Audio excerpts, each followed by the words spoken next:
Wouldn't it be great if we could say, I've lived a wonderful life? Well, my guest today actually has lived a wonderful life. Stay with us for this.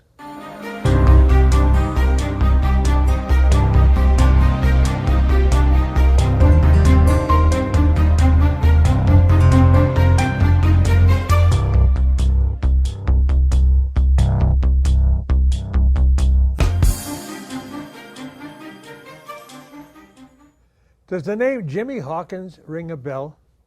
As a child star in Hollywood in the 40s, he was the kid of some of the greatest stars ever. He's with us today. You'll remember him mostly, probably, from his role as Jimmy Stewart's son in It's a Wonderful Life.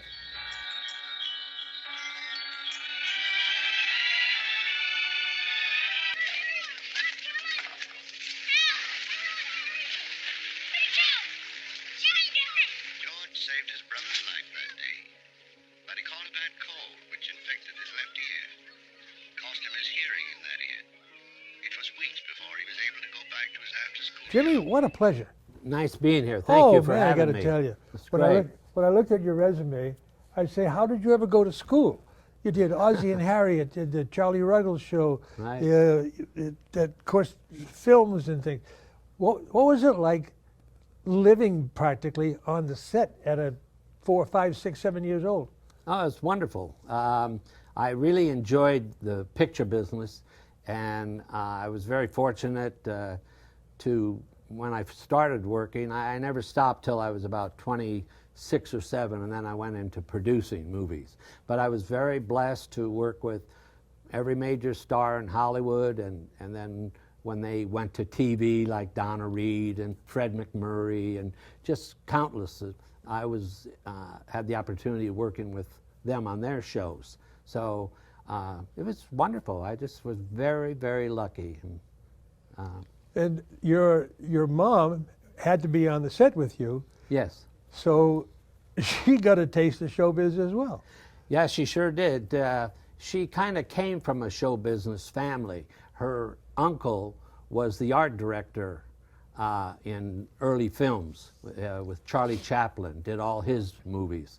So she just liked the picture business and wanted her kids to get into it. And so my brother got into it before I did, and then when I came along, she got me into it, and I've enjoyed it all my life. Well, did you feel overawed working with the biggest of the big? It was fabulous. I mean, one week I was working on Ozzie and Harriet with Ricky Nelson, and then 2 weeks later I'd be working with Elvis Presley. I did a couple of his films, and then Fred McMurray, like I say, and of course I was reunited with Donna Reed when she started her TV series. And on the very first episode, they were looking for a boyfriend for Shelley Fabares. And I had just finished 6 years on the Annie Oakley series, and I started playing boyfriends of every girl on TV or the sidekick of the guy. And You lucky dog. Oh, I was. Oh, Sally Field, Shelley Fabares, the girls on Petticoat Junction. Yeah. And it was just wonderful. I just was in awe, though. How did you manage school? I mean, you weren't on the set all the time, so did you had to go to regular school as well as being taught on the set? That's right. I went to parochial schools, and I graduated from Notre Dame High School out in the Valley. Which is just around the corner from me. Yes, it is. Yeah, that's right. Yeah. So it was all boys then. They didn't have the girls. So we had to run over to Corvallis or Providence. You know, Right. Now Corvallis is co-ed now. Yeah. Providence. Notre Dame, I think Corvallis moved to somewhere. I don't know. I worked with their softball team at one time, and the school was right on Laurel Canyon, just a few blocks from the house. Yeah. Baseball, that's great sport. Oh, and I like that, the team you played on. I played on the King and His Court, the most famous four-man softball team ever. I was a big fan of baseball. And, of course, when Gene Autry bought the Angels to L.A., I sat with him for the first 4 years, and till they went out to Orange County, and then I had the great pleasure of playing in the first celebrity baseball game at Anaheim. wow. And I was the first person to get a hit in the game. Oh, really? A line drive over shortstop. Wow. The sound coming down from the bleachers, and this was a pre-game Yeah. show exhibition. There were maybe, I don't know, 6,000, 8,000 people. The sound was just, oh my God, what's it like when this place is full? Yeah. Can It you was imagine? quite wonderful. Wow. And he gave me a gift. What's that? Well, I give everybody a gift. He gave us a kind of thing that you take on the airplane with your extra suit of clothes. Oh, really? Oh, With that's the nice. Angels logo Oh, on that's it. great. It was pretty Yeah. cool. He was a nice man. What did, outside of working so hard on the shows, what was life growing up? Did you play Little League? Did you? Yeah, I did that. I was a Cub Scout. I played Little League baseball. My parents always wanted me to be balanced and just be a regular kid. And of course, while we were shooting, we had to be on the set and do 3 hours of work in school. And we'd do a scene, but when we came back, we have to at least spend 20 minutes at a break, you know. We couldn't come in for 5, and oh, they need you back again. Well, they didn't count that, you know. So I had a great teacher, Fern Carter, on the set of Annie Oakley. She taught all the Our Gang kids. Oh, And really? she was just a great lady. Darla was so cute. Oh, wasn't she? Yeah, yeah, they were terrific. So, no, I've been very fortunate to keep working. I'm producing today, doing movies, and so. Not looking forward to retirement at all.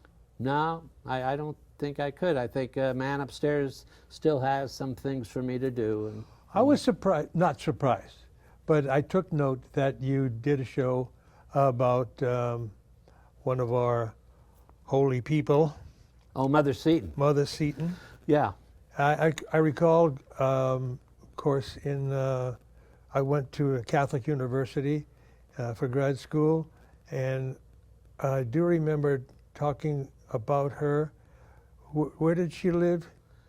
She was in New York. She's, but the Sisters of Charity is Yes. what she started. And how did you take an interest in that? Well, I just had a feeling. I said, I think it's time to do a story of a saint. But I didn't know which one. I wanted to be more modern so people could relate to her or them. And I had a priest friend, Father Terry Sweeney. Who I know. Yes, okay. So I asked him, I said, let's talk about some saints. And so we went over some. And then when he hit Mother Seton, I went, that's it. Oh my God. And so I got it sold to ABC, and we went into development to get the script, and then they gave it a green light.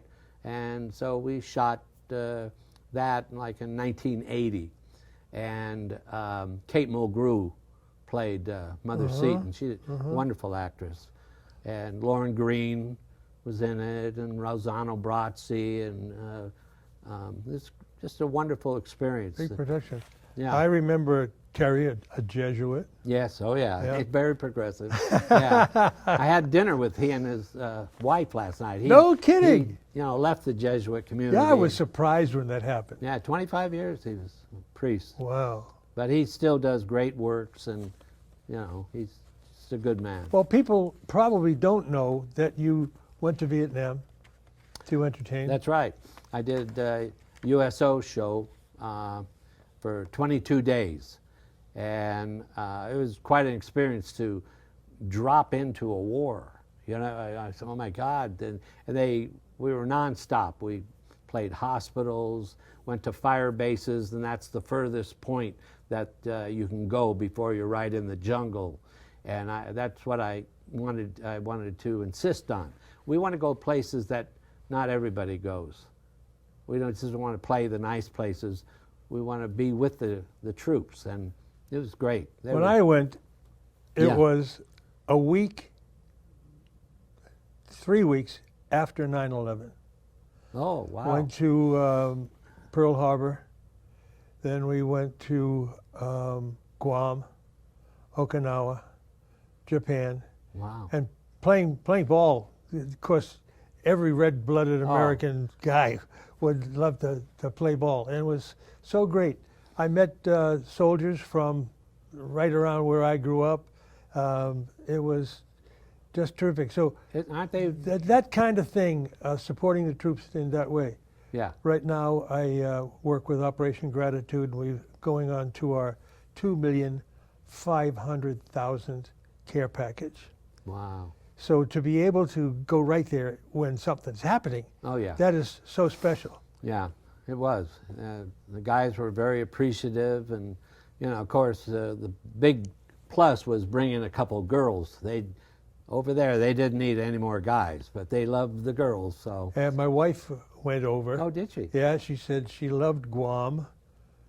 How can you love Guam? It's 30 miles this way, 3 miles that way. Wow.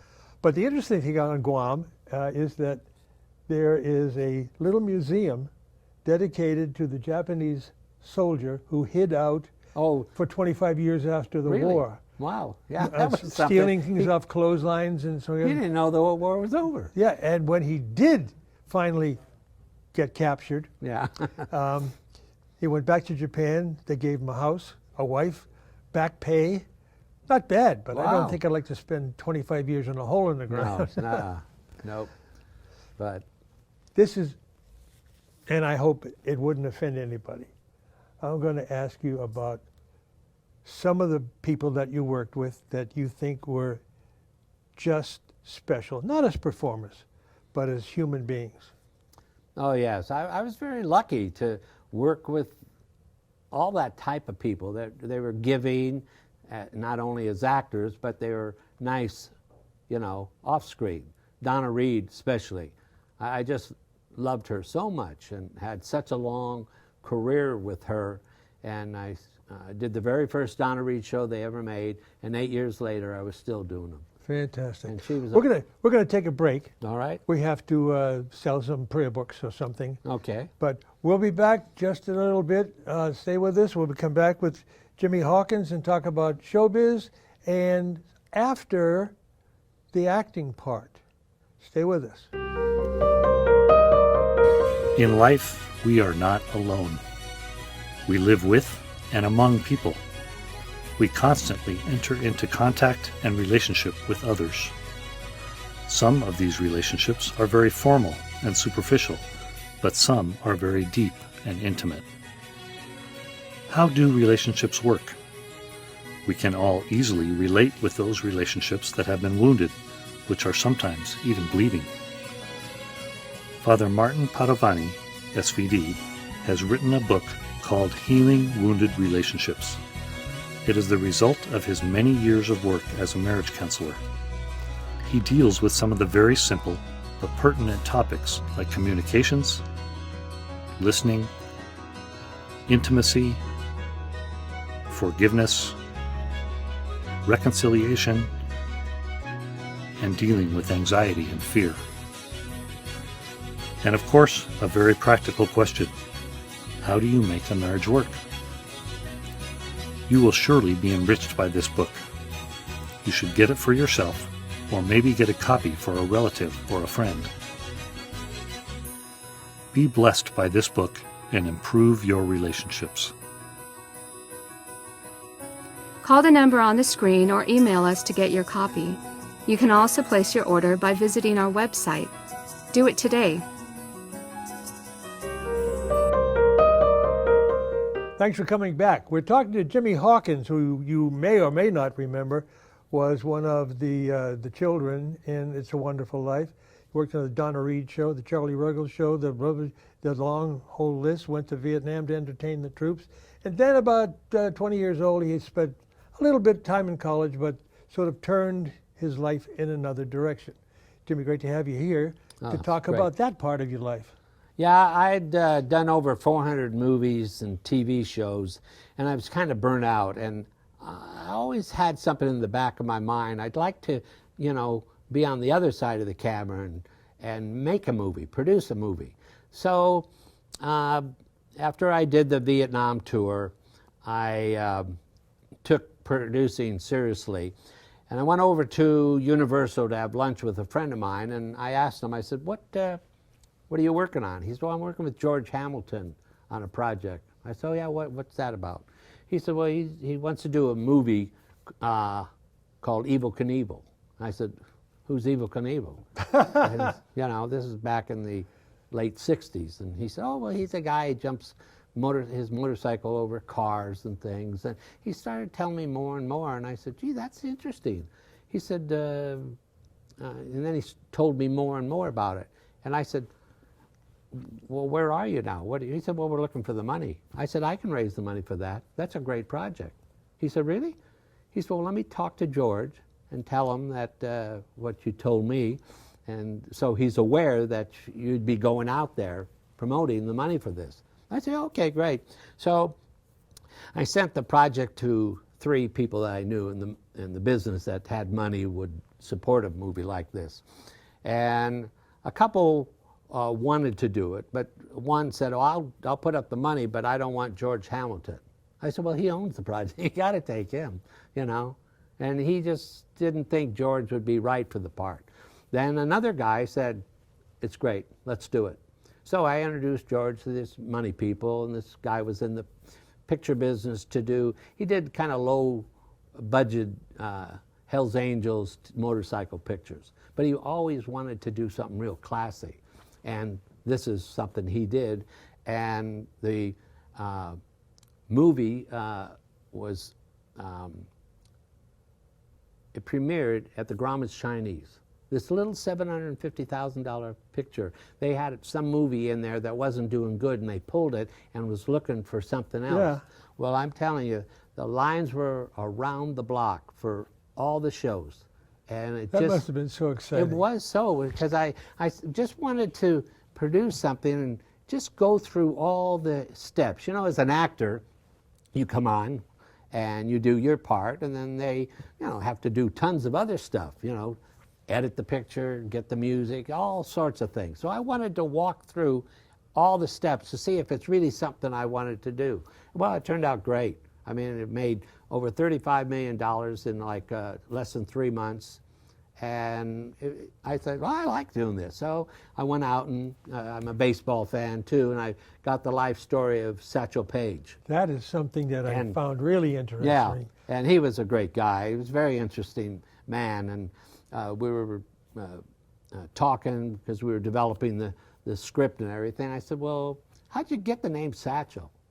He said, oh, well, I used to work at the railroad depot, and I'd get a long stick, and I'd get the people's bags and all their satchels, and I could do more than one person go, you know, take them to their car or whatever. I said, oh, really? Yeah, the satchels, oh, that's pretty good. Or, he said, I shagged balls out in the outfield, and I put all the balls into this satchel. And I said, well, which story was it? He said, which one do you like the best? I thought, that's great. Well, he always was famous for saying Oh, he did. Don't Look Back. That was the title someone of our might movie. somebody might be gaining on. Yeah, you. that's right. And got to get the juices jangling. And Yeah. he was a real character. I think the gimmick of putting a rocking chair on the mound was, Yeah. He was great. it was 50 years plus when he played his last game. That's The right. White Sox brought him in. The Cleveland Indians, Indians? started him off, and because they were close to the pennant, and so Bill Veeck, who owned the team, was always doing gimmicks. Eddie Goodell. Yeah, and he'd hire midgets to play, Yeah. and so they thought it was a gimmick when he got Satchel, but Satchel actually won 8 games in a row for him, and got him into the World Series, and then one game they brought him in, and he played in the World Series. It's a wonderful story. Lou Gossett played Satchel for us and did a great job. I played softball with Lou in New York City in the Broadway Show League in 1966. Wow. He was a good athlete. No, a I fine mean, a athlete. perfect guy for doing that. Yeah, he was. He was a nice man, too. There's another nice... I've just always been lucky working with nice people. Ozzie and Harriet were just great, very humble. I used to go to prayer meetings at their house, actually at Pat Boone's house. Oh, yes. And David always showed up. Oh, okay. I saw him. Yeah. I don't think I ever met Rick. Yeah. Very humble people. They Yeah. you would never know he was Ricky Nelson. I mean, just, Uh-huh. you know, it's great. So, Let's get back to The Wonderful Life. oh yeah, It's an iconic film. it turned out that Much way. has been said about it. Yeah. The critics, it's a perennial, but you took a special interest in it. Of course, having Well, been part of it. I was blessed to have gotten the part. I played the youngest Bailey kid, Tommy Bailey, in the film. And at the time, because I've written 4 books on it, and I got to be reintroduced to all the major players and what they were thinking. And at the time, it was Frank Capra and Jimmy Stewart's first movie after World War II. And they wondered if they still had it. They were very concerned that, can we still do our magic? And the movie came out, and it lost $500,000, and it was a flop, and it just went away. But in 1973, somebody at the studio forgot to pick up the copyright, and it went into public domain, and so people all over the United States, TV stations, could show it for free. And television really made It's a Wonderful Life a hit. That's interesting. It just kept growing and growing and getting bigger and bigger. And Frank Capra and Jimmy Stewart both lived long enough to see it, become such an iconic picture. Well, Capra had his great success with things like with Colbert and Oh yeah, it happened one night. yeah. That was his big. And then during the war, he was doing propaganda film and training films. Yeah, and that's things when like that. they got him in the service, and he did all these Why We Fight documentaries and showed the new soldiers coming in. Here's what we're all about. And but after the war, he had a hard time finding the right project, and the studio came down and said, "My wife suggests that you might be right for this movie that we bought, and we've had 3 scripts on it, but they didn't capture what was in this little Christmas card." So he said, "Why don't you read it tonight and tell us if it's something that you'd like to do?"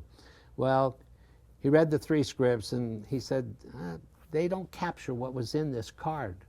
He said, "But the card, the thing that attracted Capra about this story in this little Christmas card was that a man gets to see what life would have been like if he had never been born." Oh, He yeah. said, "I thought it was the greatest idea I had ever heard." And so he got busy on this, and then voila, it's turned in. It was voted the most inspirational movie of all time by the American Film Institute. It just touches lives. I go back to Seneca Falls for the last 3 or 4 years. They have an It's a Wonderful Life museum there. And they say, the town says, that Frank Capra was there before he shot It's a Wonderful Life. And he liked the feeling of that town. It had an Italian section, and it just had all the elements that Bedford Falls had. So when he did the movie, you cast people. Jimmy Stewart as George Bailey. Well, he had to cast that town too. So sure. he felt something for that town and tried to get that into Bedford Falls. I'll never forget the scene on the bridge where he has just about gone into the drink, That's and Clarence shows up, and the transformation it's great. is running through town. Merry Christmas. Oh, he just saw what life was like without him. Yeah. And he didn't care. It might have been difficult too, shooting that with all the snow scenes and everything. And Well, it was 90 degrees. I know. Yeah. To make So- it look like you Like everybody was freezing to death. Yeah. Now Capra, great filmmaker. Just great. Wow. Now you wrote a book, A Wonderful Life book for kids. Yeah, right. Because a lot of parents would come up to us and tell us that they see the film with their parents, and now their parents, and they see it with their kids. And sometimes I was thinking that kids don't know about building a loan and banking and stuff like that. They like the movie, but so I wrote a pint-sized version through the eyes of the character I played, Tommy. And then he gets to see what life would have been like if he had never been born. And his short 11 years, he saw that he did things. We all do things every day.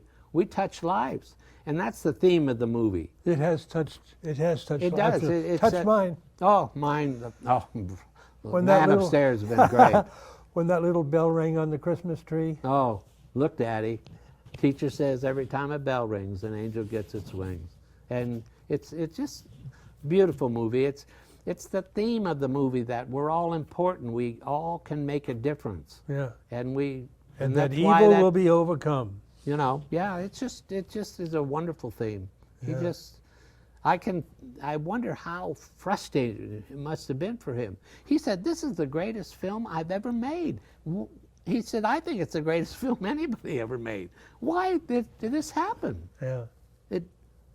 It Had to happen. It God- had to happen. God, yeah. That's the big thing. That is it. We think at the time, oh, it should have been a big hit. No, no, no.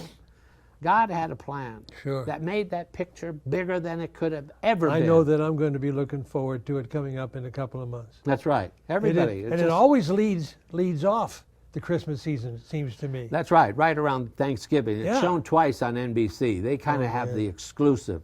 Well. And it's just, people just share their stories with us. And that's what I want to talk to you Yeah. about.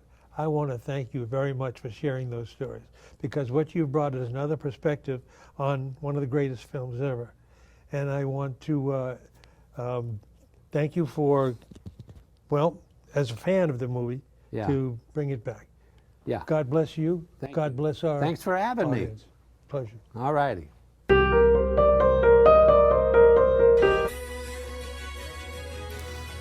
In life, we are not alone.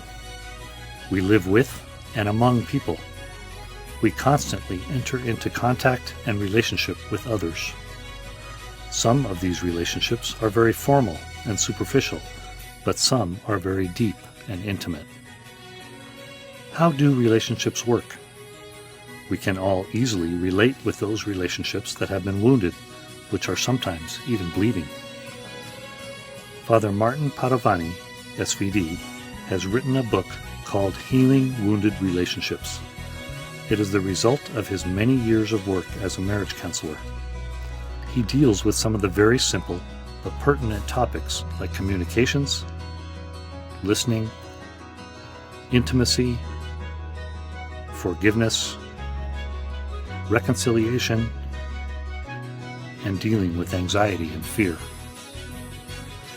And of course, a very practical question: how do you make a marriage work? You will surely be enriched by this book. You should get it for yourself, or maybe get a copy for a relative or a friend. Be blessed by this book and improve your relationships. Call the number on the screen or email us to get your copy. You can also place your order by visiting our website. Do it today.